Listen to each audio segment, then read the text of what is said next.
Hallelujah. Hallelujah.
ಧಾರಾಳ ಮನಸ್ಸಿನಿಂದಂದ್ರೆ ಏನಮ್ಮ?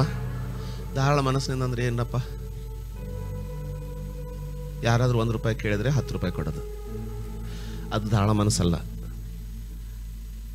ಅದು ಸರಳ ಮನಸ್ಸು. ಧಾರಾಳ ಮನಸ್ಸು ಅಂದ್ರೆ ಯಾರಾದ್ರೂ 1 ರೂಪಾಯಿ ಕೇಳಿದ್ರೆ 1000 ಕೊಡೋದು. ಈಗ ನೋಡಿ, ಯಾರು ಆಮೇಲೆ ಹೇಳಲ್ಲ. ಐಸ್ ಕ್ರೀಮ್ ತಿನ್ನುವಾಗ ಧಾರಾಳವಾಗಿ ತಿಂತೀವಿ, ಯಾರಾದ್ರ ಬಗ್ಗೆ ಮಾತಾಡುವಾಗ ಹೊಟ್ಟೆ ತುಂಬ ಮಾತಾಡ್ತೀವಿ. ಯಾರಾದರೂ ಬೈದರೆ ಹೊಟ್ಟೆ ತುಂಬಿ ಹೊರಸೂಸುವಷ್ಟು ಕೋಪ ಬಂದು ಸ್ಟ್ರೈಕ್ ಮಾಡ್ತೀವಿ. ಆಮೇನ್. ಈ ವರ್ಷವೆಲ್ಲ ನಿನಗೆ ಯೆಹೋವನ ಆನಂದವಿರಲಿ ಎಂದಾಗ ಹಾರೈಸ್ರೆ, ಯೆಹೋವನ ಆನಂದವು ನಿಮ್ಮ ಜೊತೆಗಿರಲಿ ಅಂತ, ಈ ವರ್ಷವೆಲ್ಲ ಇರಲಿ ಅಂತ ಹಾರೈಸಿ. ಬೇಗ ಭೂಮಿ ಮೇಲೆ ನಾವು ಯಾರ ಜೊತೆಗೆ ನಮ್ಮ ಸಮಯ ಕಳಿತೀವೋ, ಒಬ್ಬ ತಂದೆಯ ಹೃದಯವಾಗಿ ತಂದೆಯಾಗಿ, ಒಬ್ಬ ತಂದೆಯಾಗಿದ್ದುಕೊಂಡು, ಒಬ್ಬ ಮಗಳದಲ್ಲ, ಮಕ್ಕಳದು, ಗಂಡು ಹೆಣ್ಣು ಮಕ್ಕಳ ತಂದೆಯಾಗಿ ತುಂಬ ಹೃದಯದಲ್ಲಿ ರಕ್ತಸ್ರಾವ ಆಗುತ್ತೆ. ಯಾವಾಗ ಹೆಚ್ಚಿಗೆ ಆಗುತ್ತಂದರೆ, ತಂದೆಯಿಂದ ಮುಚ್ಚಿಟ್ಟು ತಮ್ಮ ಸ್ವಂತ ಜೀವಿತಕ್ಕೆ ಅನಾಹುತವಾಗುವಂಥ ಸಂಗತಿಗಳಲ್ಲಿ ಮೋಜು ಮಾಡ್ತಾರೆ. ನಿಜಾನ? ಅದೇ ರೀತಿ ಇವತ್ತು ನಾನು ಎಣಿಸಿದ್ರೆ, ಬಟ್ಟು ಮಾಡಿ ಎಣಿಸಿದ್ರೆ, ಇಷ್ಟೆಲ್ಲ ನಾನು ಹಿಂದೆ ಮಾಡಿದ್ರೆ ಇವತ್ತು ಎಲ್ಲಿ ಮುಟ್ಟಿದ್ರು ಅಂತ ನೆನೆಸಿದ್ರೆ ನಾಚಿಕೆ ಆಗುತ್ತೆ. ಏನಪ್ಪ, ಏನೋ ದೊಡ್ಡ ಸಾಧನೆ ಮಾಡಿದರೆ ಹೌದು ಅವ್ರು ಸರಿ ಇದ್ರು ಬಿಡು ಅಂತ ಹೊಗಳ್ಬೋದು. ನಿಜ ತಾನೆ ಅಲ್ವಾ? ಅದಕ್ಕೋಸ್ಕರ ಯಾರ ಜೊತೆಗೆ, ಯೇಸುವಿನ ಜೊತೆಗೆ, ಪವಿತ್ರಾತ್ಮನ ಜೊತೆಗೆ, ದೇವರ ವಾಕ್ಯದ ಜೊತೆಗೆ ನೀನು ಭೂಮಿಯ ಪ್ರಯಾಣವನ್ನು ಕಳಿತೀಯೋ, ಪಾಪದ ಜೊತೆಗೆ ಇಹಲೋಕದ ಮಜಾ, ಇಹಲೋಕದ ಸಂಗತಿಗಳೊಡನೆ ಸಮಯ ಕಳಿತೀಯೋ, ಬಹಳ ಎಚ್ಚರಿಕೆಯಿಂದಿರು. ಯಾಕಂದರೆ ಭೂಮಿಯ ಮೇಲೆ ಯಾರ ಜೊತೆಗೆ ನೀನು ಸಮಯ ಕಳಿತೀಯೋ ಅವರ ಜೊತೆಗೇ ನೀನು ನಿತ್ಯತ್ವವನ್ನು ಕಳಿತೀಯ. ತಂದೆಯಾದ ದೇವರಿಗೂ ಅದೇ ಚಿಂತೆ. ಇವರು ಈ ಹಲೋಕದ ಅಧಿಪತಿಯಾದಂಥ ಸೈತಾನನ ಜೊತೆಗೆ ನಡೀತಾ ಎಲ್ಲಿ ಆತನಂಗೆ ಆಗಿಬಿಡ್ತಾರೋ. ಎಚ್ಚರಿಕೆಯಿಂದಿರಿ. ಪ್ರಕಟಣೆಯ ಗ್ರಂಥ 20ನೇ ಅಧ್ಯಾಯ 10ನೇ ವಚನ.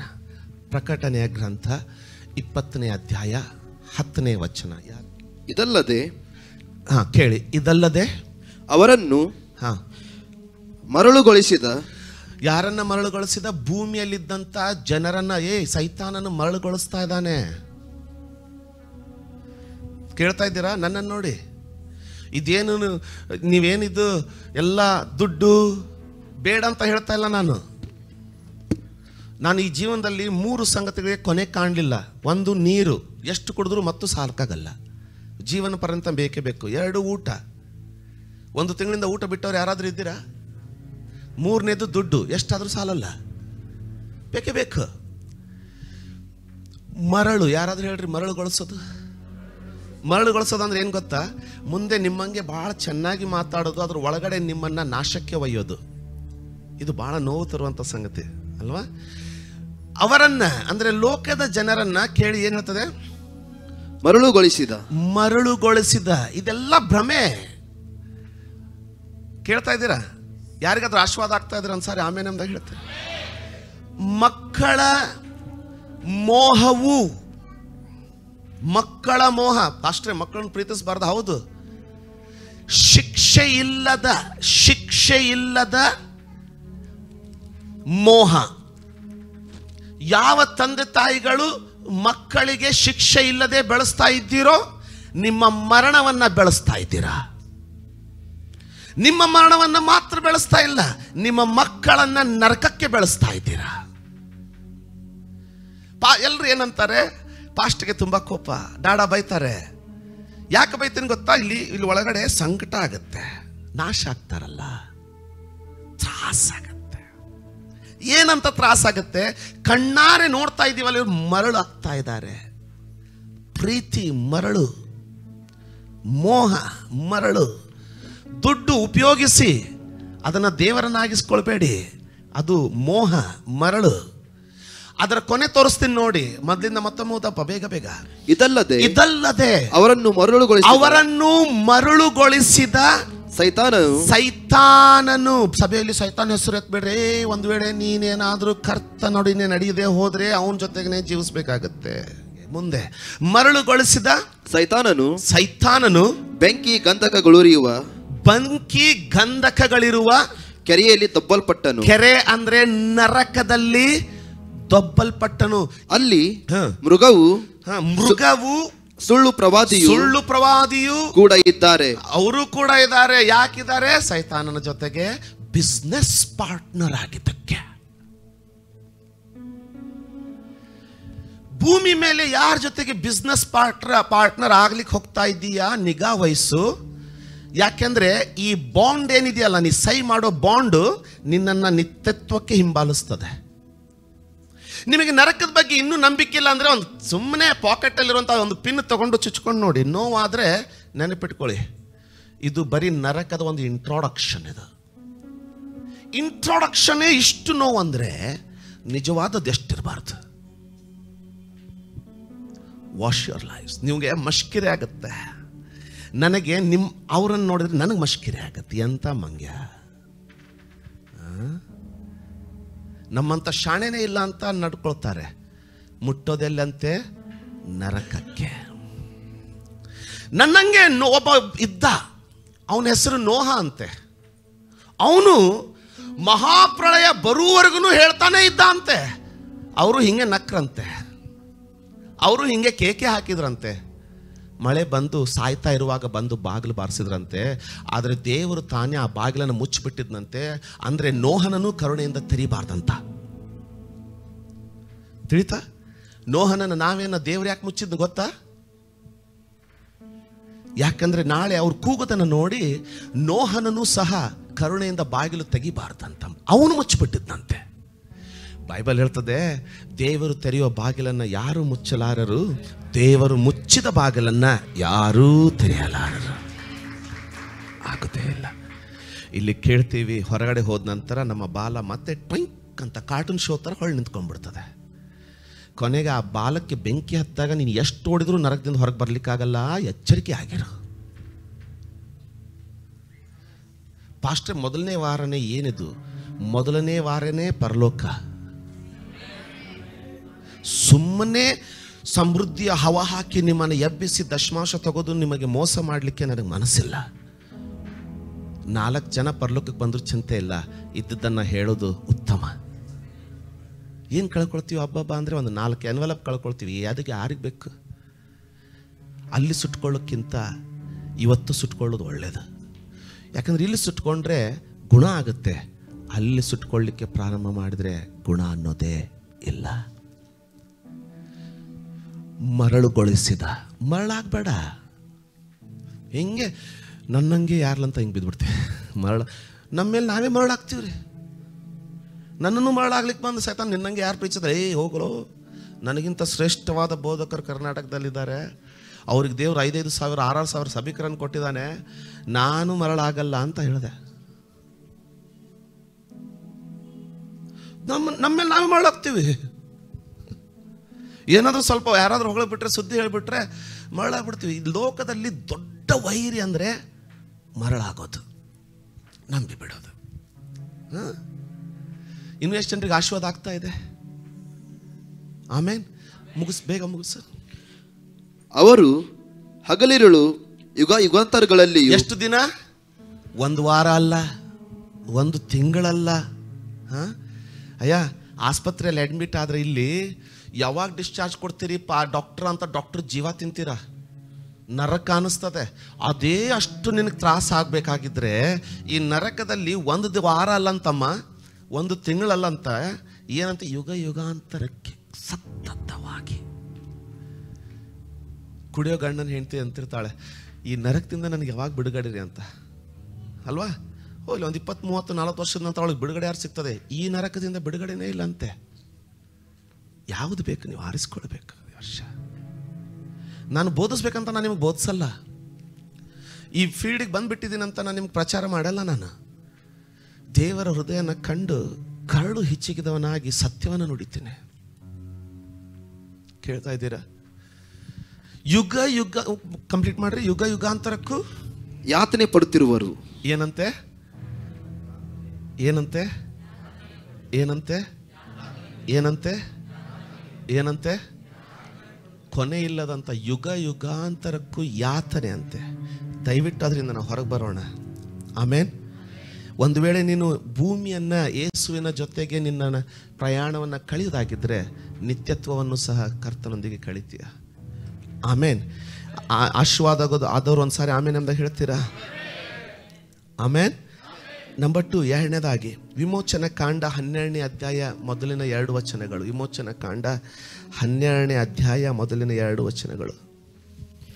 ಐಗುಪ್ತ ದೇಶದಲ್ಲಿ ಯೆಹೋವನು ಮೋಶೆ ಆರೋನರ ಸಂಗಡ ಮಾತಾಡಿ ಇಂತೆಂದನು, ಎಲ್ಲ ಮಾಸಗಳಲ್ಲಿ ಇದೇ ನಿಮಗೆ ಆದಿ ಮಾಸವಾಗಿರಬೇಕು, ಇದೇ ನಿಮಗೆ ಪ್ರತಿ ವರ್ಷದ ಮೊದಲನೇ ತಿಂಗಳಾಗಿರಬೇಕು. ಕೇಳ್ರಿ, ಎಲ್ಲಿ? ಐಗುಪ್ತ ದೇಶದಲ್ಲಿ. ಸತ್ಯವೇದದಲ್ಲಿ ಐಗುಪ್ತ ದೇಶ ಈಗ ನಾವು ಜೀವಿಸ್ತಾ ಇರುವಂತ ಈ ಭೂಮಿಯನ್ನ ತೋರಿಸ್ತದೆ. ಐಗುಪ್ತ ದೇಶ ಈ ಲೋಕವನ್ನು ತೋರಿಸ್ತದೆ. ನೋಡಿ, ದೇವರು ಆತನಿಗೆ ಎಲ್ಲಿದ್ದಾಗ ನಾವೇನಂತೀವಿ ಅಂದರೆ, ಕೇಳಿ, ಇನ್ನು ಕೇಳ್ತಾ ಇದ್ದೀರಾ? ಓಕೆ. ನಾವೇನಂತೀವಿ ಅಂದರೆ, ನಾವು ಅಲ್ಲಿ ಮುಟ್ಟಿದ ಮೇಲೆ ಸ್ಟಾರ್ಟ್ ಮಾಡ್ತೀವಿ ರೀ. ಫಸ್ಟ್ ನಾವು ಏನಂತೀವಿ ಅಂದರೆ, ಹಿಂಗೆ ಜಾಗ ತೊಗೊಂಡಿದ್ದೀವಿ, ಒಂದು ಉದಾಹರಣೆಗೆ ಲ್ಯಾಂಡ್ ತೊಗೊಂಡ್ವಿ. ಫಸ್ಟೇ ಲೋನ್, ಬ್ಯಾಂಕಲ್ಲಿ ಲೋನ್ ಸ್ಯಾಂಕ್ಷನ್ ಆಗಿ ಕೈಯಲ್ಲಿ ದುಡ್ಡು ಬರೋದೊಂದೇ ತಡ ನಾವು ಕನ್ಸ್ಟ್ರಕ್ಷನ್ ಸ್ಟಾರ್ಟ್ ಮಾಡಿಬಿಡ್ತೀವಿ ಅಂತೀವಿ. ಆದರೆ ದೇವ್ರು ಹಂಗಲ್ಲ. ದೇವ್ರು ಹಂಗಲ್ವೇ ಅಲ್ಲ. ಲ್ಯಾಂಡ್ ಬಂತ, ನಂಬಿಕೆ ಇದ್ದವನು ಏನು ಮಾಡ್ತಾನೆ ಗೊತ್ತಾ? ಆ ಬ್ಯಾಂಕ್ ತನ್ನ ಕೆಲಸ ಮಾಡ್ತಾ ಇರ್ತದೆ, ಇವನು ಆಲ್ರೆಡಿ ಲ್ಯಾಂಡ್ ಕ್ಲೀನ್ ಮಾಡ್ಲಿಕ್ಕೆ ಸ್ಟಾರ್ಟ್ ಮಾಡಿಬಿಡ್ತಾನೆ. ಯಾಕಂದ್ರೆ ಅವ್ನು ಗೊತ್ತಿದೆ ಕೆಲಸ ಸ್ಟಾರ್ಟ್ ಆಯ್ತಂತ. ದೇವರು ಅವ್ರ ಕ್ಯಾಲೆಂಡರ್ನ, ಹೊಸ ವರ್ಷವನ್ನು ಕೊಡ್ತಾ ಇದ್ದಾನೆ ಇಸ್ರಾಯೇಲ್ರಿಗೆ. ಕಾನಾನ್ ದೇಶದಲ್ಲಿ ನೀವು ಕಾಲಿಟ್ಟ ಮೊದಲನೇ ದಿವಸ ನಿಮ್ಮ ಮೊದಲನೇ ತಿಂಗಳಾಗಬೇಕಂತ ಹೇಳಲಿಲ್ಲ ದೇವರು. ಇನ್ನೂ ಐಗುಪ್ತದಲ್ಲಿದ್ದಾರೆ.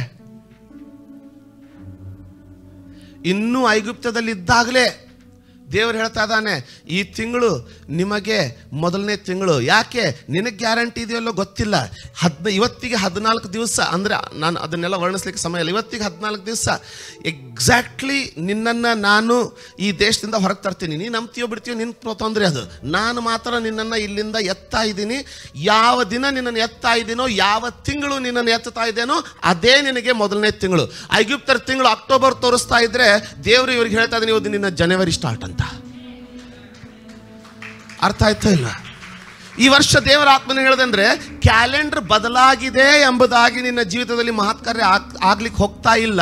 ನಿನ್ನ ಹೊಸ ವರ್ಷ ಫೆಬ್ರವರಿಯಲ್ಲಿ ಸ್ಟಾರ್ಟ್ ಆಗ್ಬೋದು, ನಿನ್ನ ಹೊಸ ವರ್ಷ ಆಗಸ್ಟಲ್ಲಿ ಸ್ಟಾರ್ಟ್ ಆಗ್ಬೋದು, ನಿನ್ನ ಹೊಸ ವರ್ಷ ಸೆಪ್ಟೆಂಬರಲ್ಲಿ ಸ್ಟಾರ್ಟ್ ಆಗ್ಬೋದು. ಅದು ನಿನ್ನ ಬರ್ತ್ಡೇ ಜೊತೆ ಸ್ಟಾರ್ಟ್ ಆಗಲ್ಲ, ನಿನ್ನ ಆನಿವರ್ಸರಿ ಜೊತೆ ಸ್ಟಾರ್ಟ್ ಆಗಲ್ಲ. ಯೆಹೋವನು ನಿನ್ನ ಜೀವನದಲ್ಲಿ ಮಾಡುವಂತ ಕಾರ್ಯದೊಂದಿಗೆ ಅದು ಬದಲಾಗ್ಲಿಕ್ಕೆ ಹೋಗ್ತಾ ಇದೆ. ಆಶೀರ್ವಾದದವರ ಆಮೇಲೆ ಅಂತ ಹೇಳಿ. ಕ್ಯಾಲೆಂಡರ್ ಬದಲಾಗಿದ್ದಕ್ಕೆ, ಜನವರಿ ಪ್ರಾರಂಭ ಆಗಿದ್ದಕ್ಕೆ ಇಸ್ ಸಾಲ್ ತೋ ಕುಚ್ ಅಚ್ಚಾ ಹೋಗಾ ನೈ ಹೋಗಾ. ಯಾವ ದಿನ ನೀನು ಕರ್ತನ ಜೊತೆಗೆ ನಡಿಲಿಕ್ಕೆ ಪ್ರಾರಂಭ ಮಾಡಿದ್ಯೋ ನಿನ್ನ ಕ್ಯಾಲೆಂಡರ್ ಬದಲಾಯಿತು. ನಿನ್ನ ಜನವರಿ ಪ್ರಾರಂಭ ಆಯ್ತು. ಅದು ಯಾವಾಗ? ಐಗುಪ್ತದಲ್ಲಿ ಇದ್ದಾಗಲೇ. ಅಂದ್ರೆ ಪರಲೋಕದಲ್ಲಿ ನಿನ್ನ ಕ್ಯಾಲೆಂಡರ್ ಪ್ರಾರಂಭ ಆಗಲ್ಲ, ಭೂಲೋಕದ ಐಗುಪ್ತದಲ್ಲಿ ಇದ್ದಾಗಲೇ ನಿನ್ನ ಕ್ಯಾಲೆಂಡರ್ ಬದಲಾಗಲಿಕ್ಕೆ ಸ್ಟಾರ್ಟ್ ಆಗಿಬಿಡ್ತು. ಅದು ಯಾವ ರೀತಿ ಬದಲಾಗುವಂಥ ಕ್ಯಾಲೆಂಡರ್? ಕರ್ತನು ತಾನೇ ದೇವರು, ನೀವು ಮೊದಲು ಕಾನಾನ್ ದೇಶಕ್ಕೆ ಬರ್ರಿ, ನಾನು ನಿಮ್ಮ ಜೀವನದಲ್ಲಿ ಕೆಲಸ ಮಾಡ್ತೀನಿ ಅಂತ ಹೇಳಿಲ್ಲ. ದೇವರು ಮೋಶೆಗೆ ಏನು ಹೇಳ್ತಾ ಇದ್ದಾನಂದ್ರೆ, ಬಾ, ನಿನ್ನನ್ನು ಕಳಿಸ್ಬೇಕು. ಎಲ್ಲಿ? ನನ್ನ ಜನರಿರುವಂಥ ಐಗುಪ್ತ ದೇಶಕ್ಕೆ ಕಳಿಸ್ಬೇಕು. ಅಲ್ಲಿಂದಲೇ ನನ್ನ ಕಾರ್ಯಗಳನ್ನು ಪ್ರಾರಂಭ ಮಾಡಬೇಕು. ದೇವರು ನಿನಗಾಗಿ, ನಿನ್ನ ಕುಟುಂಬಕ್ಕಾಗಿ, ನಿನ್ನ ಜೀವಿತಕ್ಕಾಗಿ ಆಗಲೇ ಭೂಲೋಕದಲ್ಲಿ ಇಳಿದು ಬಂದು ನಿನಗೋಸ್ಕರ ನಿನ್ನ ಕ್ಯಾಲೆಂಡರ್ನ ಬದಲಾಯಿಸಿದ್ದಾನೆ. ನಿನ್ನ ಹೊಸ ವರ್ಷ ಪ್ರಾರಂಭ ಆಯಿತು. Don't wait upon 2020. ಯಾರೋ ಒಬ್ರು ಕಳಿಸಿದ್ರು 2021 ಹೆಂಗೆ ಪ್ರೊನೌನ್ಸ್ ಆಗ್ತಾ ಇದೆ ನೋಡಿ ಇಂಗ್ಲೀಷಲ್ಲಿ. 2021 ಅಂದರೆ ಗೆದ್ರು ಅಂತ ಟೈಪ್ ಮಾಡಿದ್ರು. ಯಾರು ಟೈಪ್ ಮಾಡಿ ಕಳಿಸಿದ್ರು ನನಗೆ? 2020 WO1. ಅಯ್ಯೋ, ಹೆಂಗೆ ಮನಗಬೇಕೋ ಗೊತ್ತಾಗಲ್ಲ. ಏನೆಲ್ಲ ಜ್ಞಾನ ಲೆಕ್ಕಾಚಾರ ಗೇಣ್ ಅಳಿತೀಯಪ್ಪ ಜೀವನದಲ್ಲಿ. ಎಷ್ಟೇ ಜ್ಞಾನ ಲೆಕ್ಕಾಚಾರ ಗೇಣಾಳಿದ್ರೂ ಸಹ ಆತನ ಸನ್ನಿಧಿ ಪಾದಕ್ಕೆ ಬೀಳದ ಹೊರತು ಯಾವ ಏಳಿಗೆಯನ್ನು ನಾವು ಕಾಣೋದಿಲ್ಲ. ಆತನೇ ನಮ್ಮ ಗತಿ, ಆತನೇ ನಮ್ಮನ್ನು ಎತ್ತಬೇಕು. ನಿನ್ನ ಮಕ್ಕಳ ಭವಿಷ್ಯತ್ತನ್ನು ಸುಂದರ ಮಾಡುವುದಕ್ಕಾಗಿ ಆಡುವಂಥ ಎಲ್ಲ ಆಟಗಳನ್ನು ನಿಲ್ಲಿಸು. ಅವ್ರನ್ನ ಒಂದು ಅಡ್ಮಿಷನ್ ಕೊಡಿಸ್ಲಿಕ್ಕೆ ಎಷ್ಟೆಲ್ಲ ಕತೆ ಕಟ್ತೀವಿ, ಸುಳ್ಳು ಹೇಳ್ತೀವಿ. ಅವರಿಗೆ ಒಂದು ಸರಿಯಾದ ಹುಡುಗಿ ಮದುವೆ ಮಾಡಲಿಕ್ಕೆ ಎಷ್ಟೆಲ್ಲ ಕತೆ ಕಟ್ತೀವಿ, ಸುಳ್ಳು ಹೇಳ್ತೀವಿ. ನರಕಕ್ಕೆ ದೊಪ್ತಾ ಇದ್ದೀರ, ಮೊಣಕಾಲು ಹಿಡ್ಕೊಂಡು ಪ್ರಾರ್ಥನೆ ಮಾಡಿದ್ದೇವ್ರಿ, ನಿನ್ನ ಚಿತ್ತ ಯಾರು? ನಾನು ಬರೆದು ಕೊಡ್ತೀನಿ ನಿಮಗೆ. ಬರೋನು ಬರೋಳು ತನ್ನ ಗಂಡನನ್ನು, ತನ್ನ ಹೆಂಡತಿಯನ್ನು ಮಾತ್ರ ಪ್ರೀತಿಸೋದಿಲ್ಲ, ನಿನ್ನನ್ನು ಸಹ ಅಂಗೈಯಲ್ಲಿ ಎತ್ಕೊಳ್ತಾರೆ. ಯಾಕಂದರೆ ನೀನು ಕರ್ತನಿಗೆ ಅಧೀನ ಪಡಿಸ್ದೆ. ಆಮೇಲೆ ಹೊಸ ವರ್ಷ ಕ್ಯಾಲೆಂಡರ್ ಬದಲಾಗಲಿಕ್ಕಿದ್ದಕ್ಕೆ ಸ್ಟಾರ್ಟ್ ಆಗಲಿಲ್ಲ. ಹೊಸ ವರ್ಷ ನಮ್ಮ ಕರ್ತನು ನಮಗೋಸ್ಕರ ಇಳಿದು ಬಂದದಕ್ಕೆ ಪ್ರಾರಂಭ ಆಯಿತು. ಆ ನಂಬಿಕೆಯಿಂದ ನೀನು ಈ ವರ್ಷವನ್ನು ಪ್ರಾರಂಭ ಮಾಡು.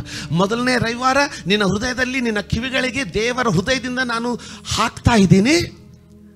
ದೇವರು ಹೇಳ್ತಾ ಇದ್ದಾನೆ, ಹೊಸ ವರ್ಷ ಪ್ರಾರಂಭ ಆಗಿದೆ ಅಂತ ನಾನು ನಿನ್ನ ಜೀವನದಲ್ಲಿ ಕೆಲಸ ಮಾಡಲ್ಲ. ನಾನು ಐಗುಪ್ತದಲ್ಲಿ ಇಳಿದು ಬಂದು ಐಗುಪ್ತಕ್ಕೆ ಹೊಕ್ಕು ಕೆಲಸ ಮಾಡುವ ಶಕ್ತಿ ಇಟ್ಕೊಂಡಿದ್ದೀನಿ.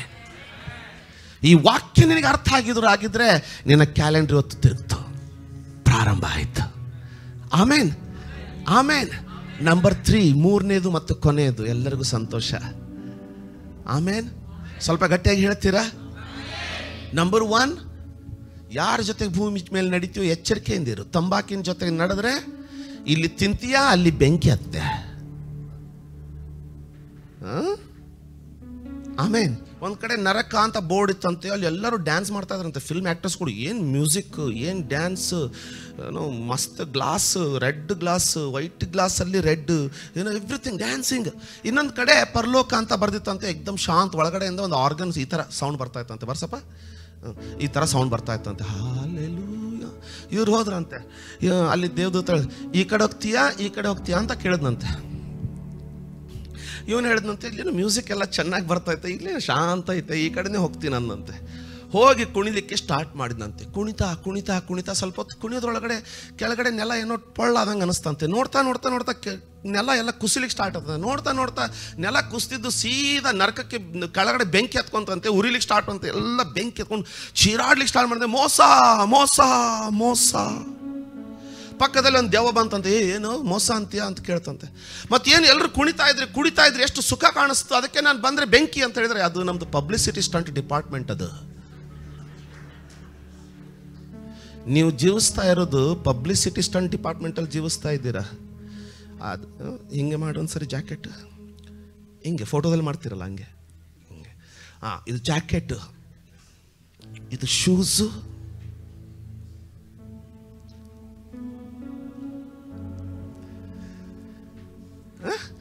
ಎಲ್ಲ ಪಬ್ಲಿಸಿಟಿ ಸ್ಟಂಟ್ ಇದೆ. ಇದನ್ನು ಅನುಭವಿಸ್ಬೇಕು, ಅಂಟ್ಕೊಳ್ಬಾರ್ದು. ವ್ಯತ್ಯಾಸ ಅರ್ಥ ಆಯ್ತಾ? ಅನುಭವಿಸ್ಬೇಕು, ಅಂಟ್ಕೊಳ್ಬಾರ್ದು. ಯಾಕಂದ್ರೆ ನೆಲ ಕುಸಿಲಿಕ್ಕೆ ಸ್ಟಾರ್ಟ್ ಆಗತ್ತೆ. ಭೂಮಿ, ಜೀವನ, it's nothing but publicity stunt. ಅದ ಅರ್ಥ ಗೊತ್ತಾಯ್ತಾ? ನಂಬರ್ 2, ಸ್ವತಂತ್ರತೆ ಅನ್ನೋದು ಒಂದು ಸ್ವತಂತ್ರತೆ ಅಲ್ಲ, ಹೊಸ ವರ್ಷದ ಪ್ರಾರಂಭ ಅನ್ನೋದು ಇವತ್ತು ಜನವರಿ 3ನೇ ತಾರೀಕಂತ ಪ್ರಾರಂಭ ಆಗಲಿಲ್ಲ. ನೀನು ಮೊಣಕಾಲು ಊರಿದ್ದಕ್ಕೆ ನಿನಗೋಸ್ಕರ ಪ್ರಾರಂಭ ಆಗ್ತಾ ಇದೆ. ನಿನ್ನನ್ನು ಅದು ಕೈ ಎತ್ಕೊಂಡು ನಡೆಸ್ತದೆ, ಕೈ ಹಿಡಿದು ನಿನ್ನನ್ನು ಕಟ್ತದೆ. ಆಮೇಲೆ ಐಗುಪ್ತ ದೇಶದಲ್ಲಿದ್ದಾಗಲೇ ದೇವರವ್ರಿಗೆ ಪ್ರಾರಂಭದಲ್ಲೇ ಹೇಳ್ಬಿಟ್ಟ, ಇದು ನಿಮ್ಮ ಮೊದಲನೇ ತಿಂಗಳು. ಯಾಕೆ? ಈ ತಿಂಗಳಲ್ಲಿ ನಾನು ನಿಮ್ಮನ್ನು ಹೊರಗಡೆ ಕರ್ಕೊಂಡು ಹೋಗ್ತಾ ಇದ್ದೇನೆ, ಈ ದೇಶದಿಂದ ಬಿಡಿಸಿಕೊಂಡು ನಿಮ್ಮನ್ನು ಕರ್ಕೊಂಡು ಹೋಗ್ತಾ ಇದ್ದೀನಿ. ಅವರಿಗೆ ನಂಬಲಿಕ್ಕೆ ಆಗ್ತಾ ಇಲ್ಲ. ಹೆಂಗೆ ಸಾಧ್ಯ? ನಂಬರ್ 3ನೇದು ನೋಡಿ, ಭಾಳ ಆಶೀರ್ವಾದಕರವಾದದ್ದು. ಅದನ್ನು ಹೇಳಿ ಮುಗಿಸ್ಕೊಂಡ್ಬಿಡೋಣ. ಅದೇ 12ನೇ ಅಧ್ಯಾಯ, ಅದೇ ವಿಮೋಚನೆ ಕಾಂಡದ ಅದೇ 12ನೇ ಅಧ್ಯಾಯ 12 ಮತ್ತು 13. ಆ ರಾತ್ರಿ ನಾನು ಐಗುಪ್ತ ದೇಶದ ನಡುವೆ ಹಾದು ಹೋಗಿ. ಯಾವ ತಿಂಗಳಿದು? ಮೊದಲನೇ ತಿಂಗಳು, ನಿನ್ನ ತಿಂಗಳು. ಏನು ಮಾಡ್ತಾನಂತ ನೋಡಿ, ದೇವರು ನಾನು ಅಂತ ಬರೆದಿದೆಯಾ? ಅಲ್ಲಿ ನಾನು ಅಂತ ಬರೆದಿದೆಯಾ ನೋಡಿ ಸ್ವಲ್ಪ ನಿಮ್ಮ ಬೈಬಲಲ್ಲಿ. ನಾನು ಅಂತ ಬರೆದಿದೆ. एक बार देख लीजिए, मैं लिखा है वहाँ पे, क्या मेरा दूत लिखा है? या ನನ್ನ ದೇವರು ನನ್ನ ದೂತನನ್ನು ಕಳಿಸಿ ಅಂತ ಬರೆದಿದೆಯಾ, ನಾನು ಅಂತ ಬರೆದಿದೆಯಾ? ಏನರ್ಥ ಗೊತ್ತಾ? ಇವರು 400 ವರ್ಷ, ಯಾರು ಹೇಳ್ರಿ 400 ವರ್ಷ. ಇಲ್ಲಿ ಯಾರಾದ್ರೂ 100 ವರ್ಷದವ್ರು ಇದ್ರೆ ಅಲ್ಲೆಲ್ಲೋ ಹೇಳಿ. 400 ವರ್ಷ ಅಂದ್ರೆ ಇವರಪ್ಪ ಅವರಪ್ಪ 4 ತಲೆಗಳು ಗುಲಾಮತನನೇ ಮಾಡಿದೆ. ಇವ್ರಿಗೆ ಬೇರೆ ಜೀವನ ಅಂದ್ರೆ ಗೊತ್ತಿಲ್ಲ. ಇವ್ರು ಮುಂಜಾನೆ ಸೈರನ್ ಆದ ತಕ್ಷಣ ನಿದ್ದೆಗಿದ್ರು ಚಿಂತಿಲ್ಲ, ಹೋಗಿ ಬಿಟ್ಟಿ ಕೆಲಸ ಮಣ್ಣು ತುಳಿಲಿಕ್ಕೆ ಸ್ಟಾರ್ಟ್ ಮಾಡೋದು. ಅದೇ ಜೀವನ ಗೊತ್ತು. ಇವ್ರು ಹೊರಗೆ ಬಂದ್ರೆ ಬಿತ್ತೋದು ಗೊತ್ತಿಲ್ಲ, ಕೊಯ್ಯೋದು ಗೊತ್ತಿಲ್ಲ, ಕತ್ತಿ ಹಿಡಿಯೋದು ಗೊತ್ತಿಲ್ಲ, ಹೋರಾಡೋದು ಗೊತ್ತಿಲ್ಲ. ಹೆಂಗ್ ಬದುಕ್ತಾರೆ? ಅದಕ್ಕೆ ದೇವರು ಇವರನ್ನ ಆ ಪರಿಸ್ಥಿತಿಗೆ ತಂದವರು ಯಾರು? ಐಗುಪ್ತರು. ಎಷ್ಟು ಜನರಿಗೆ ಅರ್ಥ ಆಗ್ತಾ ಇದೆ? ಅದಕ್ಕೆ ದೇವರು ಮೋಶೆಗೆ ಹೇಳ್ತಾ ಇದ್ದಾನೆ, ನಾನೇ ಇಳಿದು ಬಂದು ನಿಮ್ಮ ಸಂಗಡ ನಡೆಯುವೆನು. ಅಲ್ವಾ? ಯಾಕಂದ್ರೆ ನೀವು ಎಕ್ವೇರಿಯಂನಲ್ಲಿ ಹುಟ್ಟಿದವ್ರು, ನಿಮಗೆ ಗೊತ್ತಿಲ್ಲ ನಡೆಯೋದು. ನಾನೇ ನಿಮ್ಮೊಂದಿಗೆ ಬಂದು ನಡೀತೀನಿ ಅಂತ ದೇವ್ರು ಹೇಳ್ತಾ. ಭಯ ಪಡಬೇಡಿ. ಅಂದರೆ ಆ ಯಪ್ಪ ನಮ್ಮ ಮನೆಗೆ ಬಂದವನು ಪ್ರತಿದಿನ ಕೆರೆಗೆ ಹೋಗಿ ಊಟ ಹಾಕ್ಲಿಕ್ಕೆ ಏನು ಒಪ್ಕೊಳ್ಳಿಲ್ಲ. ಆದರೆ ನನ್ನ ದೇವರು ಆ 40 ವರ್ಷ ಪರಲೋಕವನ್ನು ಬಿಟ್ಟು ನಿಮ್ಮ ಜೊತೆಗೆ ನಾನು ನಡೆದು ನಿಮ್ಮನ್ನು ವಾಗ್ದಾನದ ದೇಶಕ್ಕೆ ಮುಟ್ಟಿಸೋವರೆಗೂ ನಿಮ್ಮ ಜೊತೆಗೆ ಇರ್ತೀನಿ ಅಂತ ಮಾತು ಕೊಟ್ಟ. ಹಂಗೆ ಯಾರಾದ್ರೂ ಸ್ವಲ್ಪ ಗಟ್ಟಿಯಾಗಿ ಆಮೇಲೆ ನಮ್ದಾಗ ಹೇಳ್ತೀರಾ?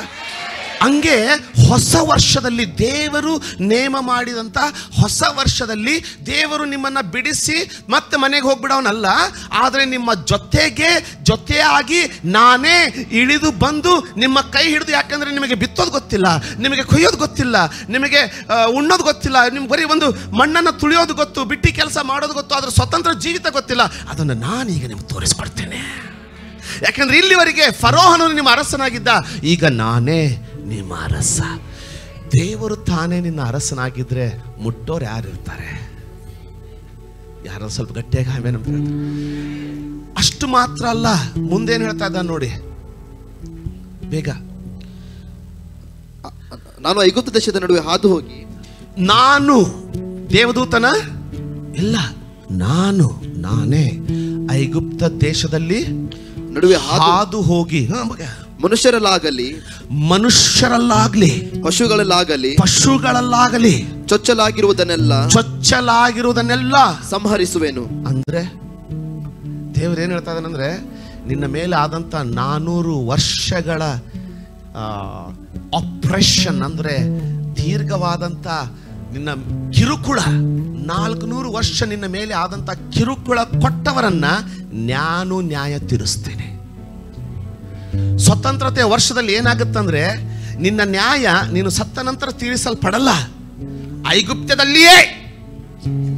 ನಾನು ಹೇಳಿದೆ ಐಗುಪ್ತದಲ್ಲಿಯೇ ಅಂದ್ರೆ ಭೂಲೋಕದಲ್ಲಿರುವಾಗಲೇ. ಎಲ್ಲರೂ ಹೇಳ್ತಾರೆ white throne judgment, that is a final judgment, ಕೊನೆಯದು. ಆದ್ರೆ ಪ್ರತಿ ದಿನದ ನ್ಯಾಯ ತೀರ್ಪು, ಕಷ್ಟ ಕಿರುಕುಳ ಉಂಟಾದಂತ ದಿನಗಳ ನ್ಯಾಯ ತೀರ್ಪು, ಅನ್ಯಾಯ ಉಂಟಾದಂತ ನ್ಯಾಯ ತೀರ್ಪು, ತುಚ್ಛವಾಗಿ ನಿನ್ನನ್ನು ತಿರಸ್ಕರಿಸಿದಂತ ನ್ಯಾಯ ತೀರ್ಪು ನನ್ನನ್ನು ಹಿಡಿದುಕೊಂಡು ಹೊಸ ವರ್ಷದ ಹೊಸ ತಿಂಗಳಲ್ಲಿ, ಮೊದಲನೇ ತಿಂಗಳಲ್ಲಿ ನಿನ್ನ ಜೀವನದಲ್ಲಿ ಪ್ರಾರಂಭ ಆಗುತ್ತೆ. ದೇವರು ಹೇಳ್ತಾರೆ, ನಾನೇ ಇಳಿದು ಬಂದು ಮನುಷ್ಯರಾಗಲಿ, ಮೃಗಗಳಾಗಲಿ, ಪ್ರಾಣಿಗಳಾಗಲಿ, ಪಶುಗಳಾಗಲಿ ಬಂದು ಸಂಹರಿಸುವೆನು. ಮುಂದೆ ಐಗುಪ್ತ ದೇಶದ ಸಮಸ್ತ ದೇವತೆಗಳಿಗೂ ಶಿಕ್ಷೆ ಮಾಡುವೆನು. ಅಂದ್ರೆ ಆತ್ಮ ಮಂಡಲದಲ್ಲಿ ಏನೋ ಆಗ್ಲಿಕ್ಕೆ ಸ್ಟಾರ್ಟ್ ಆಯ್ತು. ಅಂದ್ರೆ ಇವರಿಗೆ ಕಿರುಕುಳ ಕೊಡ್ಲಿಕ್ಕೆ ಯಾವ ಐಗುಪ್ತ ದೇಶದ ಆತ್ಮ ಮಂಡಲದ ಬಲ ಇವರನ್ನ ಕ್ರೂರಿ ಮನೋಭಾವನೆ, ಕಿರುಕುಳದ ಮನೋಭಾವನೆ ಕೊಡ್ತಾ ಇದ್ವಲ್ಲ, ಅವುಗಳನ್ನು ಸಹ ಬಿಡಲ್ಲ ಅಂತಾನೆ ಯೆಹೋವನು. ಅಂದ್ರೆ ನಿನ್ನ ವಿರುದ್ಧವಾಗಿ ಅವರನ್ನ ಪ್ರಚೋದಿಸುವಂತ ಶಕ್ತಿಗಳನ್ನ ಸಹ ದೇವರು ಸದೆ ಬಡಿತಾನಂತೆ. ಯಾರಿಗಾದ್ರೂ ಇದು ಅರ್ಥ ಆಯ್ತಾ? ಮುಂದೆ ನಾನು ಯೆಹೋವನು. ಮುಂದೆ ನೀವು ಬಾಗಿಲಿಗೆ ಹಚ್ಚಿದ ಕೊನೆ ಪಾಯಿಂಟ್ ನೋಡಿ, 4ನೇದು ಮುಗಿಸಿ 3 ಅಂದಿದ್ದ ನಾನು ನಿಮಗೆ, ಸಾರಿ 4ನೇದು ಕೊನೆದು. ನೀವು ಬಾಗಿಲಿಗೆ ಹಚ್ಚಿದ ಆ ರಕ್ತವು ನೀವಿರುವ ಮನೆಗಳನ್ನು ಸೂಚಿಸುವುದಾದ್ದರಿಂದ ನಾನು ಅದನ್ನು ಕಂಡು ನಿಮಗೆ ಯಾವ ನಷ್ಟವನ್ನು ಮಾಡದೆ ಮುಂದಕ್ಕೆ ದಾಟಿ ಹೋಗುವೆನು. ನಷ್ಟ ಮಾಡದೆ ಮುಂದಕ್ಕೆ ದಾಟಿ. ಎಲ್ಲರೂ ಹೇಳ್ರಿ, ಮುಂದಕ್ಕೆ ದಾಟಿ. ಯಾರಾದ್ರೂ ಹೇಳಿ, ದಾಟಿ ಹೋಗುವೆನು. ಇಲ್ಲಿ 2 ವಿಷಯ ಹೇಳಿ ಮುಗಿಸ್ತೀನಿ ಕೇಳಿ. ಅಂದ್ರೆ ದೇವರಿಗೆ ತನ್ನ ಇಸ್ರಾಯೇಲರು ಯಾವ ಮನೆಯಲ್ಲಿ ಇದ್ದಾರಂತ ಪರಿಜ್ಞಾನನೂ ಇಲ್ಲವ, ಗುರುತಿಸ್ಲಿಕ್ಕೆ ರಕ್ತ ಬೇಕಾ? ಒಂದು ಫ್ಲಾಗು ಹಾಕ್ಬೋದಿತ್ತಲ್ಲ, ಹಾಗಲ್ಲ. ಎಲ್ಲರೂ ಇದನ್ನು ನಾವು ಏನು ಓದ್ತೀವಂದ್ರೆ, ದೇವರು ಮನೆಗಳನ್ನ ಗುರುತಿಸ್ಬೇಕು, ಯಾವ ಮನೆಯಲ್ಲಿ ಇಸ್ರಾಯೇಲರು ಇದ್ದಾರೆ ಎಂಬುದಾಗಿ ಅವನಿಗೆ ಗುರುತಾಗಬೇಕಂತ ರಕ್ತ ಕುರಿಮರಿಯ ಪಸ್ಕ ಹಬ್ಬದ ಕುರಿಮರಿಯ ರಕ್ತ ಹಚ್ಚಲಿಕ್ಕೆ ಹೇಳಿದ. ಅಯ್ಯ ದೇವರಾತ ಮನೆಯೊಳಗೆ ಯಾರಿದ್ದಾರೆ ಗುರುತಲ್ಲ, ನಿನ್ನ ಮನಸ್ಸಲ್ಲೇನಿದೆ ಅನ್ನೋದರ ಗುರುತು ಹಿಡಿತಾನೆ ಆತ. ಅವನಿಗೆ ಗುರುತಿಸ್ಲಿಕ್ಕೆ ರಕ್ತ ಬೇಕಾ? ಆದ್ರೂ ಸಹ ಯಾಕೆ ರಕ್ತ ಹಚ್ಚಲಿಕ್ಕೆ ಹೇಳ್ದ? ಯಾಕಂದ್ರೆ ಆ ರಕ್ತ ನೋಡುವಾಗ ಅವನಿಗೆ ಏನು ಹೇಳ್ತಾ ಇದ್ದ ಅಂದ್ರೆ, ದೇವರು ಹಕಿಕತ್ತಲ್ಲಿ, ನೈತಿಕತೆಯಲ್ಲಿ ಐಗುಪ್ತರಿಗೂ ನಿನಗೂ ಏನು ವ್ಯತ್ಯಾಸ ಇಲ್ಲ. ತಿಳಿತಾ? ಅರ್ಥ ಆಯ್ತಾ? ಅರ್ಥ ಆದವ್ರು ಒಂದ್ಸರಿ ಆಮೇಲೆ ಅಂತ ಹೇಳ್ತಾರೆ. ಅಂದ್ರೆ ನೈತಿಕತೆಯಲ್ಲಿ ಅವ್ರಿಗೂ ನಿನಗೂ ಏನು ವ್ಯತ್ಯಾಸ ಇಲ್ಲ. ಅವರು ಪಾಪ ಮಾಡೋರೆ, ನೀನು ಪಾಪ ಮಾಡಿದೀಯಾ. ಆದ್ರೆ ಆ ರಕ್ತನ ನೀನು ಹಚ್ಚಿಕೊಳ್ಳುವಾಗ ನೀನೇನಂತ ಒಪ್ಕೊಳ್ತಾ ಇದ್ದೀಯಾ? ಹೌದು ಸ್ವಾಮಿ. ಏನಂತ ಒಪ್ಕೊಳ್ತಾ ಇದ್ದೀಯ? ಹೌದು. ನಂಬರ್ 1, ಯೇಸುವಿನ ರಕ್ತ ಶಾರೀರಿಕವಾಗಿ ಸುರಿಸಲ್ಪಟ್ಟಿದ್ರೂ ಸಹ ಆತ್ಮಿಕವಾದದ್ದು ಇವತ್ತಿಗೂ ಇದೆ. ಅದು ಕುರಿಮರಿಯ ರಕ್ತದಂತೆ ಗ್ಲಾಸಲ್ಲಿ ಇಟ್ಕೊಳ್ಳೋ ರಕ್ತ ಅಲ್ಲ, ಅದಕ್ಕೆ ಆತ್ಮ ಮಂಡಲದಲ್ಲಿ ಬಲ ಇದೆ. The blood of Jesus is not just a human hemoglobin filled blood in the glass. The blood of Jesus is spiritual, ಆತ್ಮಿಕವಾದದ್ದು. ಯೇಸು ಸ್ವಾಮಿ ಏನ್ ಹೇಳ್ತಾ ಇದ್ದಾನಂದ್ರೆ, ದೇವರು ಏನ್ ಹೇಳ್ತಾ ಇದ್ದಾನಂದ್ರೆ, ಆ ಮೊದಲು ರಕ್ತಕ್ಕೆ ಯೇಸುವೇ ನಿನ್ನ ರಕ್ತದ ಅವಶ್ಯಕತೆ ನನಗುಂಟಪ್ಪ, ನನ್ನ ಪಾಪವನ್ನು ಕ್ಷಮಿಸುವಂತ ಒಪ್ಪಿಕೊಳ್ಳೋನು ಏನು ಒಪ್ಕೊಳ್ತಾ ಇದ್ದಾನಂದ್ರೆ, ನನಗೂ ಅವ್ರಿಗೂ ಏನು ವ್ಯತ್ಯಾಸ ಇಲ್ಲ ಸ್ವಾಮಿ, ಆದ್ರೆ ನನ್ನ ಮೇಲೆ ದಯ ಆಗ್ಬೇಕು ಅಂತ ಹೇಳ್ತದ, ನನ್ನ ಮೇಲೆ ಕರುಣೆ ಆಗ್ಬೇಕು ಅಂತ ಒಪ್ಕೊಳ್ತಾ ಇದ್ದಾನಷ್ಟೇ. ಆತನ ರಕ್ತವನ್ನು ಹಚ್ಚಿಕೊಳ್ಳುವಾಗ ದೇವರು ಮನೆಯನ್ನು ಗುರುತಿಸ್ತಾ ಇಲ್ಲ, ಯಾವನು ತನ್ನ ಕರುಣೆಯನ್ನ ಬೇಡಿಕೊಳ್ತಾ ಇದ್ದಾನೆ ಅನ್ನೋದನ್ನ ಗುರುತಿಸ್ತಾನೆ.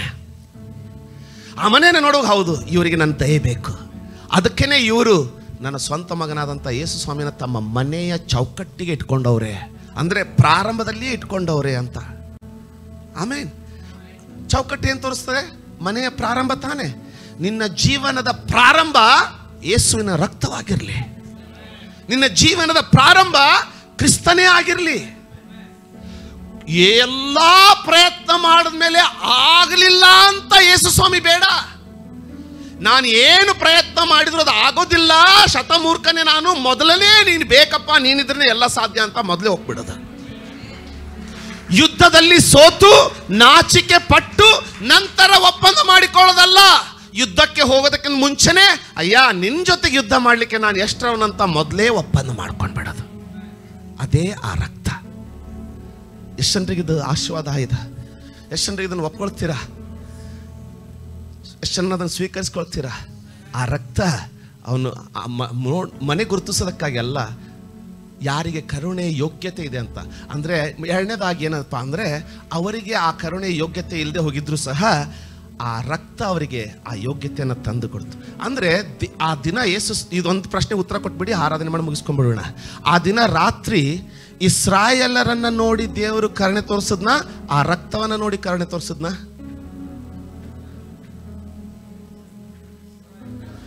ದೇವರು ನಿನ್ನ ಒಳ್ಳೆತನವನ್ನು ನೋಡಿದ ಕರುಣೆ ತೋರಿಸಿಲ್ಲ, ನೀನು ಸ್ವೀಕರಿಸಿಕೊಂಡಂತ ಯೇಸುವಿನ ರಕ್ತವನ್ನು ನೋಡಿ ನಿನಗೆ ಕರುಣೆ ತೋರಿಸಿದ್ದಾನೆ. We worship you, Jesus. We worship you, Jesus. Hallelujah.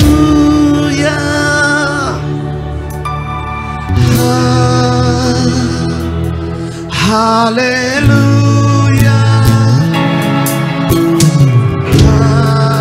Soft. Hallelujah.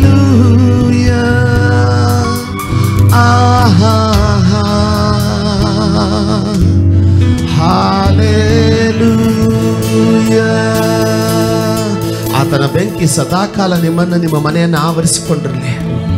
ಆತನ ಕೃಪೆ ಇಡೀ ವರ್ಷ ನಿನ್ನನ್ನ, ನಿನ್ನ ಮಕ್ಕಳನ್ನ, ನಿನ್ನ ಕುಟುಂಬವನ್ನ ಆತನ ಬೆಂಕಿ ಸಂರಕ್ಷಿಸಲಿ. ಆತನ ದೂತರು ನಿನ್ನೊಟ್ಟಿಗಿರಲಿ. ಆತನ ಕೃಪೆ ಸದಾಕಾಲ ನಿನ್ನ ಆವರಿಸಿಕೊಂಡು ಕರಗಳನ್ನು ಹಿಡಿದು ನಡೆಸಲಿ.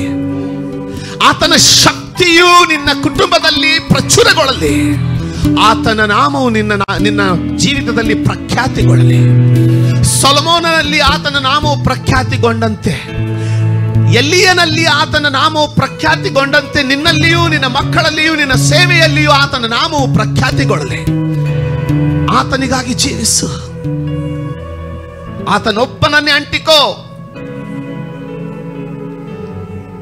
ಘನತೆ ಸ್ತುತಿಗಳೆಲ್ಲವೂ ಆತನೊಬ್ಬನಿಗೆ ಸಮರ್ಪಿಸಲ್ಪಡಲಿ. ತಂದೆಯಾದ ದೇವರೇ, ನಿನ್ನ ಮಗನಾದಂಥ ಕ್ರಿಸ್ತ ಯೇಸುವಿನಿಗಾಗಿ ನಿನಗೆ ಕೋಟಿ ಕೋಟಿ ಕೋಟಿ ಸ್ತೋತ್ರ ಸಲ್ಲಿಸ್ತೇವೆ. ನೀನು ಮಾಡಿದಂಥ ಉಪಕಾರಕ್ಕಾಗಿ ಸ್ತೋತ್ರವಯ್ಯ, ಯೇಸುವಿನ ಹೆಸರಿನಲ್ಲಿ ಆಮೆನ್.